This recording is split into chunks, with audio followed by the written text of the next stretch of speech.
Namaskar everyone, I am Ujay Shankar from HIS and today we will be continuing our series of Revised Modern History through multiple choice questions.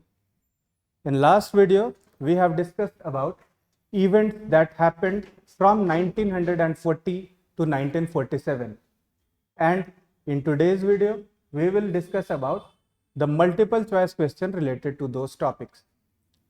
ये जो spam है ना 1940 से 1947 का, इस समय बहुत सारे अलग अलग इवेंट्स हो रहे थे भारत में।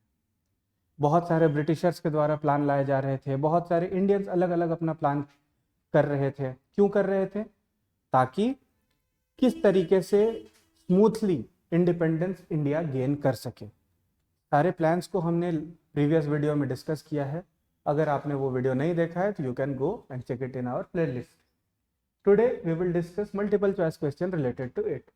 सो our first question, who headed the interim cabinet formed in the year 1946? किसने हेड किया था इंटरिम कैबिनेट 1946 में? सबसे पहले हम लोग ये देखेंगे कि 1946 में हुआ क्या था।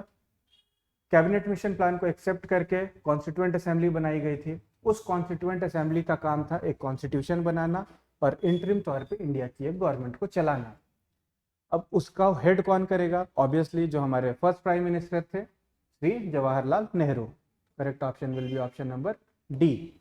ध्यान रखने वाली बात यह है कि मुस्लिम लीग ने उस पहली मीटिंग को ज्वाइन नहीं किया था।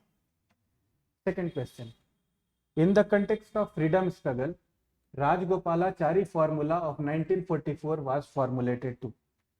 इन our previous lecture we have studied about Rajagopalachari formula. तो वी नो दैट ये क्यों था। ये मुस्लिम लीग और कांग्रेस के बीच में एक रिलेशन सीख करने के लिए था, एक कोऑर्डिनेशन सीख करने के लिए था। तो हम लोग ऑप्शन को देखते हैं, उस अकॉर्डिंग हम लोग डिसाइड करेंगे। तो develop a comprehensive scheme for development of depressed class, ऐसी बात थी क्या? नहीं। स्कीम फॉर इंडस्ट्रियल डेवलपमेंट, ऐसी बात भी नहीं थी। बेसिक एजुकेशन, ये बात भी नहीं थी। तो क्या बात थी भाई? मुस्लिम लीग और कांग्रेस के प्रोविजनल गवर्नमेंट को बनाने की। Okay, correct option is option number D. Okay, next question, with reference to cabinet mission which of the following statement is slash are correct? क्या है? It recommended a federal government, it entangled the power of Indian courts, it enlarged the power of Indian courts, and third, it provided for more Indians in the ICS. अब इस question को solve करने से पहले हम थोड़ा cabinet mission plan के बारे में देख लेते हैं कि ये था क्या। कैबिनेट मिशन प्लान कब आया था? 16 में 1946। 16 में 1946 को कैबिनेट मिशन प्लान इंडिया आया था। क्यों आया था? क्योंकि इसको एक कॉन्स्टिट्यूएंट असेंबली प्रोवाइड करनी थी ताकि स्मूथ ट्रांसफर ऑफ पावर हो सके इंडिया के पास। अब इसके मेन प्रोविजंस क्या क्या थे? The whole of India including ये बात ध्यान रखना है, princely state should form a federation. Federation of state की बात इसने की थी। कैबिनेट मिशन प्लान ने फेडरेशन ऑफ स्टेट की बात की थी। Okay, second, central government should be in charge of foreign affair, defence and communication. Foreign affair, defence और कम्युनिकेशन किसके पास होगा? Central government. Third, the provinces and the state should enjoy all the power. Province और state के पास सारे powers होंगे, मतलब जो हमारा यूनियन होगा वो वीक होगा। ठीक है। Third, British India province and territories were to be divided into 3 group. Group A Madras, central province, UP, Bihar और ये सब थे। ग्रुप बी में Punjab, north west frontier province ये थे, और ग्रुप सी में बंगाल और असम था। Okay, constituent assembly was to be elected to frame constitution for Indian union, ये बनना था। और जो भी प्रोविंस नहीं रहना चाहता था इंडिया में, उनके पास ऑफर था कि वो इंडिया को लीव भी कर सकते थे, इंडियन यूनियन को। ठीक है, अब हम लोग क्वेश्चन देखते हैं। फेडरल गवर्नमेंट बनाने की बात थी। इंडियन कोर्ट्स को पावर दे रहे थे और आईसीएस को पावर दे रहे थे? जी नहीं, ऐसी बात नहीं थी। तो correct option is option A. ठीक है, now second question, on August 8, 1941, the Indian National Congress (INC) in its annual session at Pune, Maharashtra, passed the Pune resolution. ठीक है, it was a resolution that offered Britain conditional support during World War II by the INC. It was a resolution that offered Britain conditional support. Word ध्यान से देखना, conditional support. अब ये देखिए असेशन reason वाला question है. जब ऐसा क्वेश्चन दिखता है तो मैंने पहले भी बताया है, अगर हम स्टेटमेंट 1 या स्टेटमेंट 2 दोनों में से किसी स्टेटमेंट को अगर गलत प्रूफ कर देते हैं तो हम सीधे अपने करेक्ट ऑप्शन पे आ जाएंगे. क्योंकि अगर स्टेटमेंट 1 गलत होता है तो सीधे डी होगा, और स्टेटमेंट 2 गलत होता है तो सी होगा. क्योंकि इन दोनों ऑप्शन में गलत होने की तो बात है नहीं, रीजन की बात है, एक्सप्लेनेशन की बात है. ठीक है, तो अब हम यहाँ देखते हैं कि यहाँ क्या कंडीशन है. यहाँ पे पहला ऑप्शन है कि on August 8, 1941 Indian national Congress ने पुणे सेशन किया था. ऑब्वियसली बात है, पुणे सेशन हुआ है तो वहाँ पुणे रेजोल्यूशन पास होगा ही, तो फर्स्ट ऑप्शन सही है.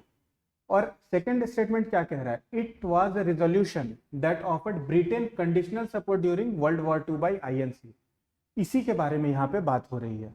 तो दोनों स्टेटमेंट सही है and the correct option is option number A. Okay, यहाँ पुणे रेजोल्यूशन का डिटेल है. अगर आपको पीडीएफ चाहिए तो आप हमारे यूट्यूब चैनल पे डिस्क्रिप्शन बॉक्स में जाएंगे तो टेलीग्राम का लिंक होगा, आप वहाँ से पीडीएफ ले सकते हैं. Second question, consider the following statement with regard to proposal of Wavell plan 1945. हमने लास्ट लेक्चर में वेबल प्लान के बारे में पढ़ा था. वेबल प्लान क्या है भाई, all member of executive council with the only expectation of governor general to be Indian. अब क्या सिर्फ गवर्नर जनरल को इंडियन की बात हो रही थी, कमांडर इन चीफ की भी तो बात हुई थी ना वहां पे. Governor general portfolio of external affair was to be continued with him, क्या ये भी बात थी. The arrested Congress leader were not allowed to attend Shimla conference. अब पहले हम लोग इसके बारे में देख लेते हैं. प्रपोजल क्या था वेबल प्लान का, all member of executive council with expectation to exception of governor general and commander in chief Indian. दो इंडियंस होने मतलब दो लोग ब्रिटिश होते हैं, गवर्नर जनरल भी और कमांडर इन चीफ भी. ठीक है, इसलिए पहला स्टेटमेंट जो है वो इनकरेक्ट हो जाता है. ओके, दूसरा स्टेटमेंट क्या था हमारा, दूसरा स्टेटमेंट था governor general portfolio of external affair was to be transfer to an Indian member. मतलब फॉरेन पोर्टफोलियो भी किसको मिल रहा था, इंडियंस को ही मिल रहा था. इसलिए सेकंड स्टेटमेंट भी गलत हो जाता है. और तीसरा, Congress leader were allowed to attend the Shimla conference in 1945. This marked the end of period of confrontation that has lasted since August 1942. मतलब जो अरेस्टेड मेंबर थे उनको भी ज्वाइन करने की मोहलत दी गई थी. दैट मीन्स यहाँ पे अच्छी खासी छूट इंडियंस को उस टाइम पे प्रोवाइड की गई थी. ठीक है, बट गवर्नर जनरल और कमांडर इन चीफ ये दोनों ब्रिटिश होंगे, ये बात वेबल प्लान में थी. Okay, next question, consider the following statement. वही वाला क्वेश्चन आ गया ये स्टेटमेंट वाला. अब इसमें कैसे है, to implement the transfer of power Lord Mountbatten proposed in May 1947 that British Indian province to be declared independent successor state and then give the option of joining और not joining the constituent assembly. पहली बात. दूसरी बात, Mountbatten plan was the name given to this strategy. अब यहाँ पे देखो कैसा है कि माउंटबेटन प्लान इस स्ट्रैटेजी का नाम दिया गया था. क्या ये बात सही है? नहीं है. और जैसे ही ये बात गलत होती है तो सिर्फ 2 स्टेटमेंट इनकरेक्ट किस केस में हो सकता है, जब ऑप्शन सी हो, और option C is the correct option. Okay, plan Balkan के बारे में, माउंटबेटन प्लान के बारे में हमने प्रीवियस लेक्चर में डिस्कस किया है, आप वहां जाके चेक कर सकते हैं. अगर डिटेल पढ़नी हो तो टेलीग्राम. ओके, अब Desai Liaquat pact 1945 was an attempt to appease the Muslim League and find a way out of political deadlock between the League and Congress. Appease करके मुस्लिम लीग को डेडलॉक को सॉल्व कराना था, पहली बात. And both the Congress and Muslim League were formally endorsed to the pact. दोनों इससे formally endorsed थे. क्या ये बात सही है? जी नहीं, दोनों ही इसके खिलाफ थे. ये हमने पिछले लेक्चर में डिस्कस किया था कि कांग्रेस भी इसके खिलाफ चली गई थी क्योंकि भूला भाई देसाई को गांधी जी ने भेजा था, और जिन्ना का जो ग्रुप था उसने, मुस्लिम लीग जिन्ना का जो ग्रुप था उसने भी इसका विरोध कर दिया था. तो ये दोनों ही गलत है, स्टेटमेंट 2 गलत है, मतलब option number C is the correct answer.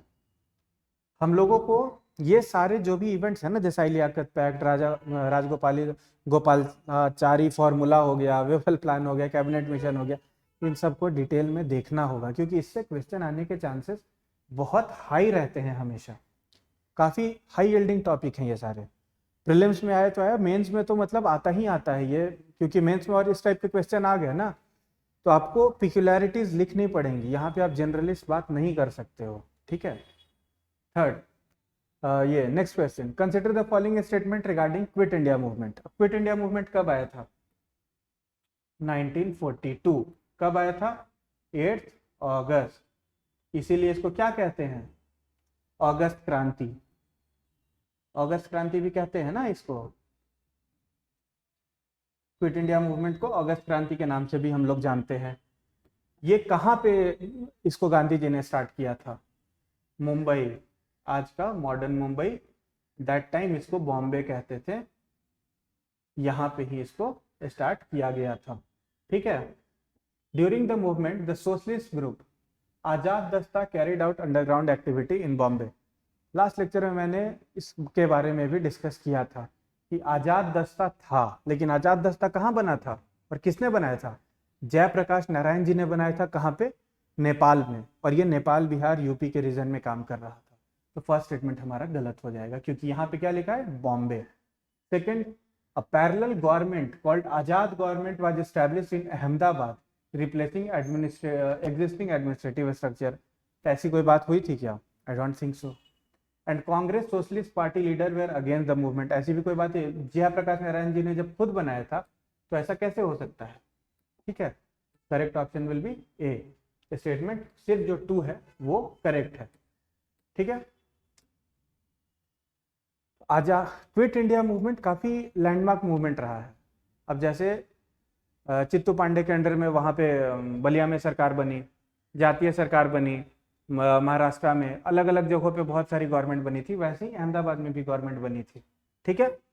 इसलिए सिर्फ स्टेटमेंट 2 करेक्ट होगा, बाकी ऊपर वाला और सोशलिस्ट कांग्रेस सोशलिस्ट पार्टी की जो बात थी, तो जयप्रकाश नारायण तो खुद आजाद दस्ता बनाए थे, ध्रुव दल बनाए थे, तो ये स्टेटमेंट गलत हो जाता है। और आजाद दस्ता कहाँ था? नेपाल में, तो वो स्टेटमेंट भी गलत हो जाता है।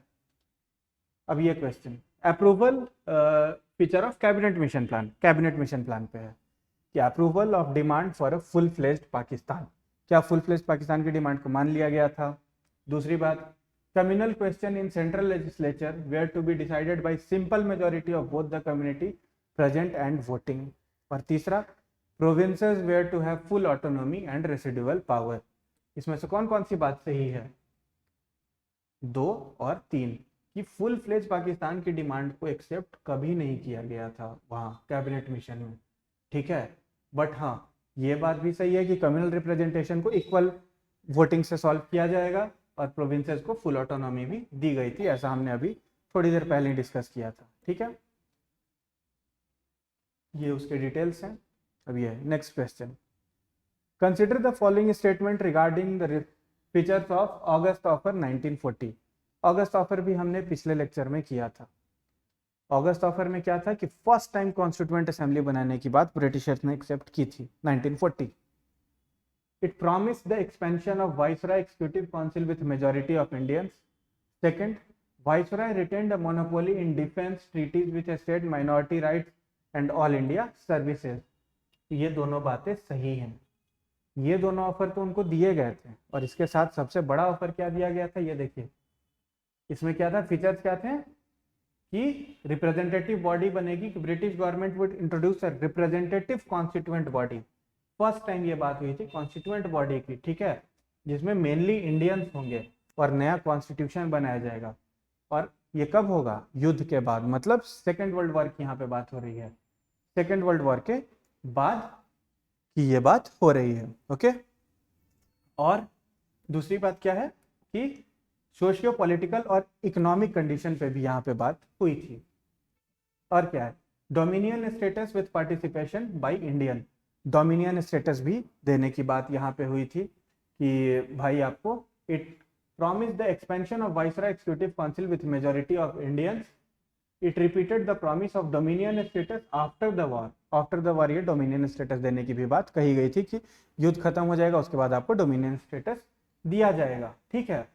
और वाइसरॉय को एक मोनोपोली दिया गया डिफेंस में स्टेट के साथ, माइनॉरिटी राइट में और ऑल इंडिया सर्विसेज में। इसलिए स्टेटमेंट 2 करेक्ट है और statement 1 is also correct. Okay, next question, consider the following statement regarding the proposal of Cripps mission 1942।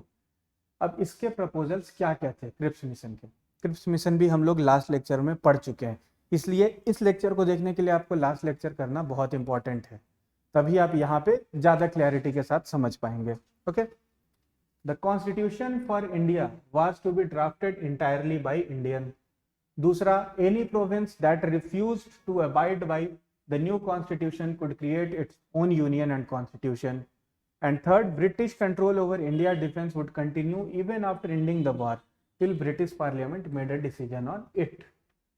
ठीक है, अब यहाँ पे देखिए कैसे है कि ब्रिटिश कंट्रोल जो है वो सिर्फ डिफेंस पे, ये देखिए यहाँ पे मतलब पकड़ने वाली चीज है, इंडियाज डिफेंस वुड कंटिन्यू। बाकी सारी चीजों पे छोड़ देगा, सिर्फ डिफेंस पे क्यों पकड़े रहेगा? ये स्टेटमेंट आपका रॉन्ग हो जाता है। इसमें करेक्ट चूज करना है तो ये स्टेटमेंट रॉन्ग हो जाएगा, या तो ये सही होगा या तो ये ऑप्शन तो कट गया आपका। अब हम देखते हैं, the constitution for India was to be drafted entirely by Indian. Cripps mission का ये फीचर था एक जो हम लोग पढ़ चुके हैं। और जो भी अलग होना चाहता है भारत के यूनियन से वो अलग भी हो सकता है, ये भी स्टेटमेंट सही है। Option B is the correct option. Okay, right to seat भी था कि मतलब आप अलग भी हो सकते हैं। वाइसरॉय को अलग अलग पावर्स भी दी गई थी, उसके बारे में यहाँ पे भी डिस्कशन है। यहाँ पे उसके प्रपोजल्स हैं, हमने लास्ट क्लास में सारे प्रपोजल्स को डिटेल में पढ़ा था, तो लास्ट क्लास आप लोग एक बार प्लीज देख लीजिए, ठीक है, ताकि ये चीजें क्लियर हों। और हमारे पास इसमें एक दो चीजें और डिस्कस करने को बचती हैं। एक सेकेंड।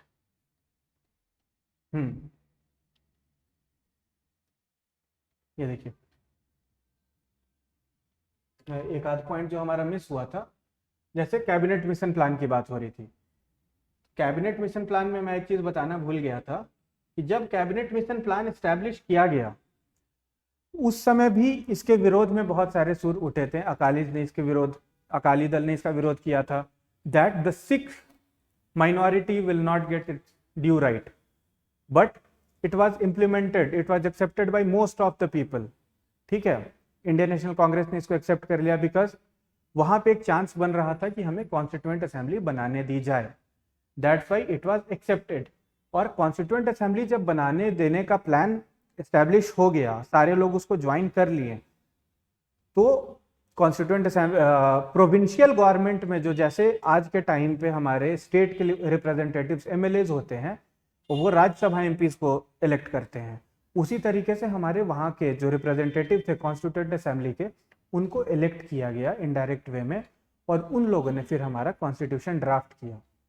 ड्राफ्टिंग कमेटी जो कॉन्स्टिट्यूशन की थी उसके जो चेयरमैन थे वो थे डॉक्टर BR अम्बेडकर, और जो पूरी कॉन्स्टिट्यूएंट असेंबली थी उसके चेयरमैन, फर्स्ट चेयरमैन जो बने वो डॉक्टर राजेंद्र प्रसाद बने। ठीक है, कॉन्स्टिट्यूएंट असेंबली की फर्स्ट मीटिंग जो थी वो 9 दिसंबर को हुई थी। ओके, 9 दिसंबर 1946, और फिर हमारे कॉन्स्टिट्यूशन को बनाए जाने का दौर वहां से स्टार्ट होता है, और विथ टाइम हमारा कॉन्स्टिट्यूशन टोटली फ्रेम होता है। 2 साल के आसपास का समय लगा था। हमारा कॉन्स्टिट्यूशन बन के रेडी हो जाता है 26 नवंबर आई थिंक था, हाँ, हमारे प्रियम्बल में भी वो डेट मेंशन्ड है। And but constitution was implemented on 26 जनवरी 1950, जबकि वो रेडी हो चुका था 26 नवंबर 1949 को ही। क्यों? बिकॉज कांग्रेस सेशन जब हुआ था 1929 में लाहौर में, वहां पे पूर्ण स्वराज की घोषणा की गई थी, और 26 जनवरी को तिरंगा फहराया गया था। इसीलिए 26 जनवरी का एक सिंबॉलिक इंपॉर्टेंस था, और उसी चीज के चलते इसको वहां पे एस्टैब्लिश किया गया।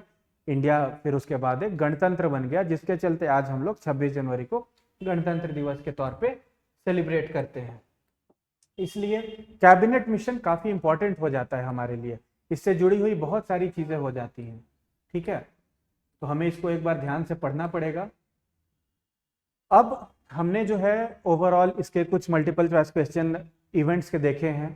अब हमें क्या करना है कि जितने भी इवेंट्स थे उनको फिर से रिवाइज करना है और इससे रिलेटेड जितने भी प्रीवियस ईयर क्वेश्चंस हैं उनको सॉल्व करना है। ठीक है, क्योंकि ये बहुत हाई यील्डिंग एरिया है, यहाँ से क्वेश्चंस आते हैं।